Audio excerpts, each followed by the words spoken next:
Imagine, think about a river. Normally it flows smoothly, right? Carries everything along. But what if that river suddenly turned thick, like molasses? Yeah, sluggish. Exactly. What kind of chaos would that cause downstream? Well, that picture, it kind of gives you a feel for what we're diving into today. Canine hyperviscosity syndrome. hmm Yeah, we're going to unpack this condition where basically a dog's blood becomes abnormally thick, like Mm-hmm. your molasses analogy. It Yeah. sounds simple maybe, but it leads to this whole cascade of surprising health problems. Canine hyperviscosity syndrome. Okay, it definitely sounds serious. So, our mission today for you listening in is to get a handle on what this actually is, why it happens in dogs, what clues you might spot, and, how vets figure it out and treat it. Right. We want you to understand it, but we'll skip the really dense medical textbook stuff. Good plan. So, okay, the basics. What is hyperviscosity syndrome? Fundamentally, it's a collection of clinical signs symptoms that all come from the blood being too thick, too viscous. And the number one reason for that thickening, it's usually a really, really high concentration of certain proteins floating around in the plasma that's the liquid part of the blood. Ah, proteins. Yeah. Much less often, you might see it because of an extremely high number of red blood cells. That's called polycythemia, or even a super high white blood cell count, like you see in some leukemias. Hmm. But proteins are the main culprit. Okay, so too much stuff. Mostly proteins makes the blood go thick. But, why does that happen? Why the protein overload? Well, this is where it gets really interesting and sometimes a bit unfortunate. Hyperviscosity syndrome is very often what we call a perineoplastic syndrome. Paraneoplasty. Yeah, think of it like this. Yeah. You have an underlying cancer somewhere, maybe multiple myeloma or lymphoma. Hmm. The tumor isn't directly making the blood sick, but it's kind of sending out these faulty signals. Rogue signals. Rogue signals, exactly. That trick the body, particularly the immune system, into churning out massive amounts of specific proteins, usually antibodies. So it's a side effect of the cancer. Wow, rogue signals causing protein overload. That's a wild concept. What specific cancers are we usually talking about? Primarily multiple myeloma, that's a cancer of plasma cells, the ones that are supposed to make antibodies normally, and also other lymphoid tumors or types of leukemia, which are cancers of white blood cells. Okay.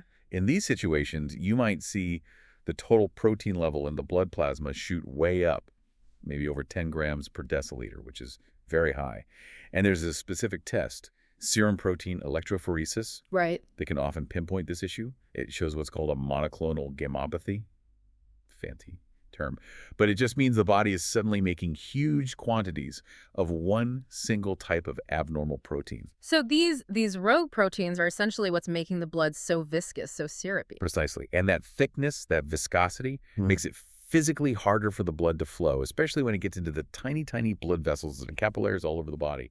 Think about trying to push, I don't know, thick syrup through a coffee straw. Yeah, not easy. Not easy at all. Plus, the high protein level can actually increase the total plasma volume, which adds to the heart's workload.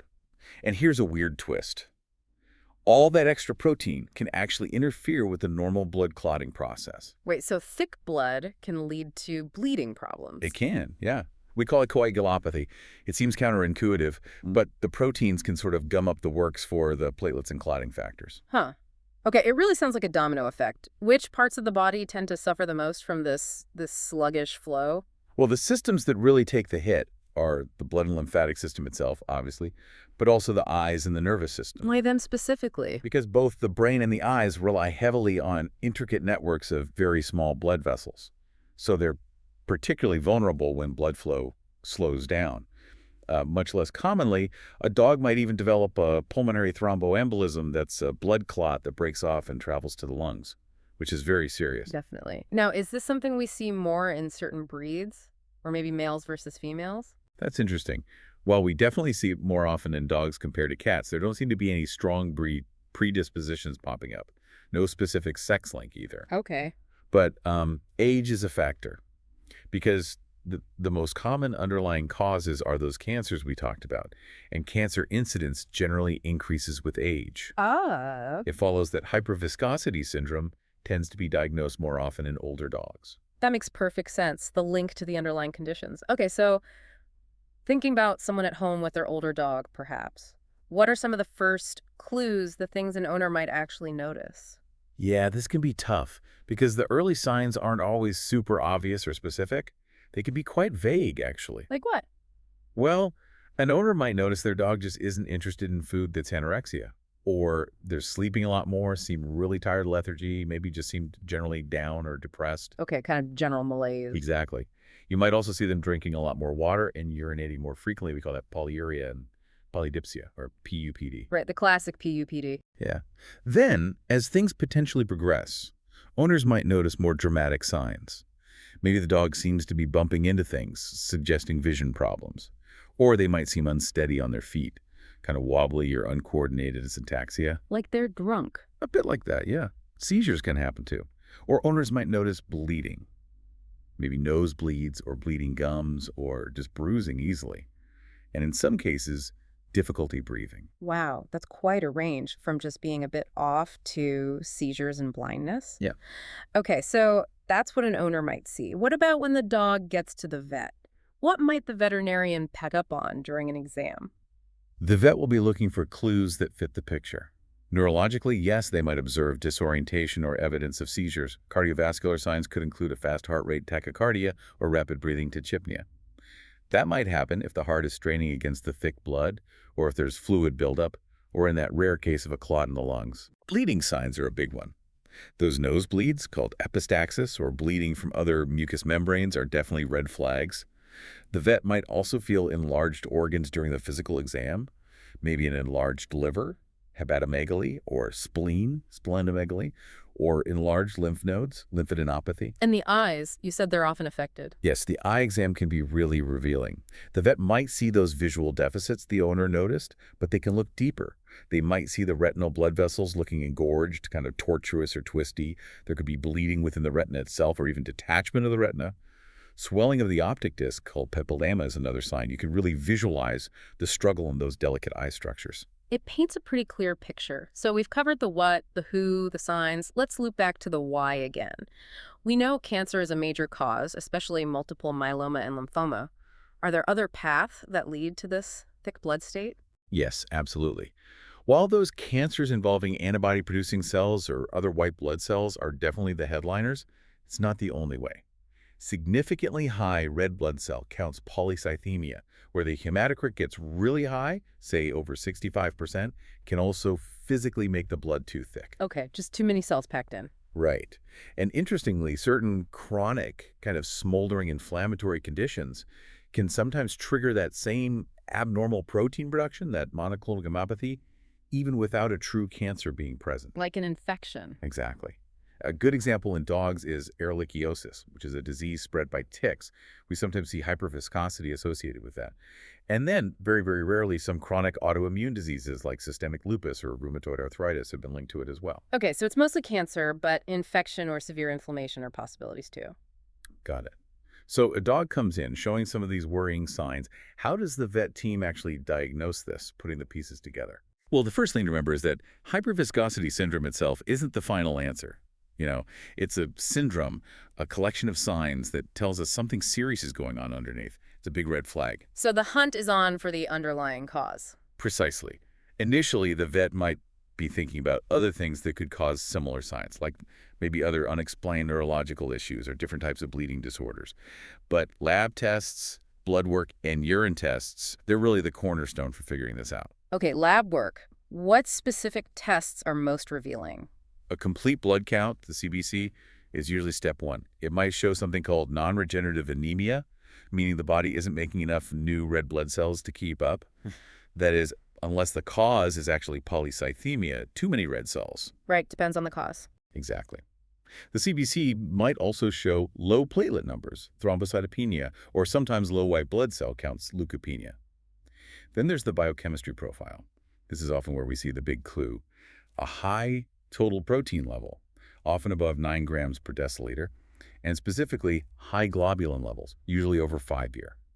Those globulins are where those excess proteins we discussed show up. Ah, the direct measure of the protein load. Yes, and that profile might also show other abnormalities like elevated kidney values, azotemia, or high calcium levels, hypercalcemia. These can be additional pointers, particularly towards certain cancers as the underlying cause, like multiple myeloma. Okay.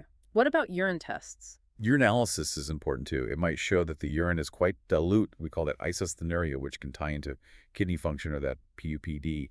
And we often find significant amounts of protein spilling into the urine, which is called proteinuria. That's a lot of clues just from the initial blood and urine screens. What other tests might be needed to really confirm things? We might need more specialized blood tests. We can actually measure the levels of specific types of antibodies, IgG, IgA, or IgM, using a method called radial immunodiffusion to see if one type is massively elevated. Okay. And crucially, we can directly measure the blood's thickness, its viscosity, either the plasma or the serum. Yeah. In true hyperviscosity, it's usually measured as being more than 3, maybe even 4 or 5 times thicker than water. Wow. Okay. A direct measurement. Yep. Yeah. We might also check clotting times, like the prothrombin time, PT, or activated partial thromboplastin time, Yeah. VPTT, to assess that potential coagulopathy we talked about. They might be prolonged. Right. And if the CBC showed polycythemia, the high red cell count, we need to dig into that. Is it relative polycythemia, maybe just from dehydration concentrated in the blood? Or is it absolute, meaning the body is genuinely overproducing red cells? And if it's absolute? Then we need to know why. Is the body responding to chronically low oxygen levels, maybe from severe heart or lung disease? Or is it a primary problem, like a bone marrow disorder called polycythemia vera, where the marrow just makes too many red cells without proper signals? Lots of avenues to explore there. What about looking inside the body? Imaging? Biopsies? Definitely. Imaging like X-rays or ultrasound could be very helpful. We might see evidence of those enlarged organs, liver, spleen, lymph nodes, maybe signs of heart enlargement if it's under strain. With multiple myeloma specifically, we might even see characteristic punched-out lesions in the bones on X-rays. Okay. And often, yes, a bone marrow biopsy or aspirate becomes necessary. This lets us look directly at the cells being produced in the body's blood cell factory. We're looking for an infiltration of abnormal plasma cells, suggesting multiple myeloma, or abnormal lymphoid cells, suggesting lymphoma or leukemia. And you mentioned a specific urine test for myeloma. Yes. Sometimes we test the urine for something called Bence-Jones proteins. These are fragments of those abnormal antibodies produced by myeloma cells. And finding them in the urine is quite specific for multiple myeloma. Okay, so a thorough investigation. Let's say we've confirmed hyperviscosity, and we have a good idea, or maybe even confirmation, of the underlying cause, like myeloma. How do we treat this? Right. Treatment. It generally requires the dog to be hospitalized, at least initially. And the absolute most important thing, the long-term goal, is to treat that underlying disease. That's key. Makes sense. But what about the immediate problem, the thick blood itself? We often need to address that urgently to relieve the immediate symptoms and prevent further damage, especially to the brain or eyes. The main way we do this is through phlebotomy. Phlebotomy, taking blood out. Exactly. We carefully remove a calculated amount of blood, maybe 15 to 20 milliliters per kilogram of the dog's body weight. But importantly, as we remove the blood, we replace that volume with intravenous fluids, usually crystalloids like saline, to maintain blood pressure and hydration without adding back those excess proteins or cells. Okay, so it's a volume exchange, basically. Sort of, yes. Thinning it out by removing the thick stuff and replacing the liquid volume. Another more advanced technique is plasmapheresis. Plasmapheresis. Yeah, this is a procedure where blood is drawn, the plasma, which contains all those excess proteins, is separated out and discarded, and the red cells and white cells are returned to the patient along with replacement fluids. It's more efficient at removing the protein specifically. It can be done manually or with specialized machines, though it's not available everywhere. Right, more specialized. And of course, good supportive nursing care is vital, managing nausea, pain, hydration, whatever the dog needs, based on their specific symptoms and the underlying cause. What about medications? Are there drugs that directly thin the blood in this scenario? Not really drugs to thin the blood directly in the way we think about blood thinners for clogs. Yeah. The medications are almost always aimed at the root cause. Ah, okay. So if it's multiple myeloma or lymphoma, chemotherapy is the mainstay. If it's ehrlichiosis, then the appropriate antibiotics are crucial. The thinning comes from stopping the source of the excess proteins or cells. Gotcha. Are there things doctors need to avoid when treating these dogs? Yes, definitely. We need to be cautious about giving certain types of intravenous fluids called synthetic colloids because they can potentially increase blood volume or viscosity in some situations. Also, if the dog happens to have low levels of albumin, another blood protein, We usually don't rush to correct that if we think it might be a compensatory change the body's made. Okay. And importantly, given the potential for bleeding problems, we generally want to avoid drugs that can interfere with platelet function, like many nonsteroidal anti-inflammatory drugs, or NSAIDs. Right. Don't want to make bleeding worse. Okay, so treatment starts, maybe phlebotomy, maybe chemo. How do you know if it's working? How's progress monitored? Monitoring is absolutely key. We'll be doing frequent rechecks of those serum or plasma protein levels. Seeing those numbers come down is a really good sign that the treatment for the underlying disease is starting to take effect. So tracking the protein levels? Yes, that's a primary marker.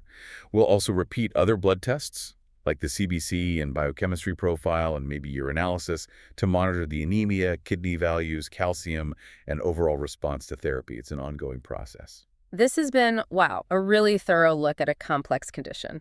Okay, so just to sort of wrap up the main points for everyone listening, canine hyperviscosity syndrome is it's a serious situation caused by the blood becoming too thick. Right. Thick and sluggish. Usually because of way too many proteins, often linked to underlying diseases, especially cancers like multiple myeloma or lymphoma, but sometimes infections or other issues. Recognizing the signs, which can be really varied, from just being lethargic or drinking more, to neurological problems, blindness, or bleeding is the first step. Crucial first step. And the diagnosis involves a careful workup with blood tests, urine tests, sometimes imaging, maybe even a bone marrow biopsy, all aimed at finding that root cause. Exactly. Find the why. And treatment. It focuses on managing the immediate problem of the thick blood, often with phlebotomy or plasmapheresis, but critically treating the underlying disease that started it all. That's the core of it. Address the cause, manage the consequence. That's a great summary. It really drives home how something seemingly as basic as, the thickness of blood can ripple outwards and affect so many different parts of the body. Absolutely. It connects systems in ways we might not immediately think about. It really does. And it makes you wonder, doesn't it? Thinking about how many different systems can be thrown off by blood viscosity. What other maybe subtle changes in our pet's health or behavior could be whispering about a bigger underlying issue that needs looking into? It's definitely food for thought and a reminder for all of us, really, to be observant and proactive when it comes to our pet's health.